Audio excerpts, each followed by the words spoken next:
Hello everyone welcome back to my mini blog. तो आज mini blog रे आपण मानक पे अछि गोटे बड़ जिनसटे जोटा कि मु एबे रिवील करिविनी। एटा होची पार्ट 1।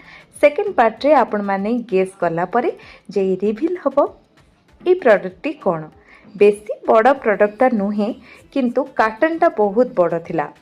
आउ एटा होची मिशोरू मु ऑर्डर करथिली। आपण माने जानछन्ते मु मिशोरू बहुत छोट छोट जिनस जोटा कि घरे निहाती आवश्यक सेगुड़ा ऑर्डर करी जोटा कि मते कम प्राइस रे मिल जाए आराम से घरे डिलीवर हो जाए। जदि मोर दरकार न थाए सेटा रिटर्न भी हो जाए आउ रिफंड भी हो जाए। बहुत सुविधा अच्छी। मु मिशोर पेड प्रमोशन किछि भी करूनी आज्ञा किंतु आपण मानन कहूची जदि बाहर को न जाई पड़छंती ताहले मिशोर बहुत छोट छोट घर करना जिनस आपण माने किनि परिबे।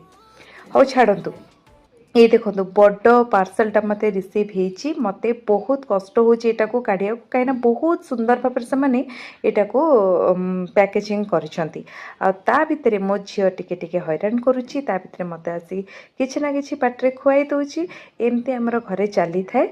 आपण मैंने गेस करूँ या भितर कौन थी मु किछिटा माने ए प्रोडक्टर पार्ट सब आपण मानको देखिए दूची आउ ए जिनसटा घरे एबे ट्रेंडिंग ही चलची समस्तंकर।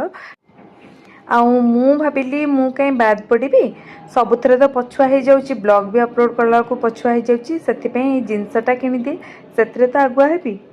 आपण मानकु निश्चय प्रोडक्ट पसंद आसीबो। मु रिवील करिवि सेकंड पार्ट रे मिनी ब्लॉग रो सेथिपई आपण मानकु देखिया पड़िबो। आउ चैनल को सब्सक्राइब कर दियंतु आउ गेस करंतु कोन हितिबो कमेंट करंतु बस सेतिकी।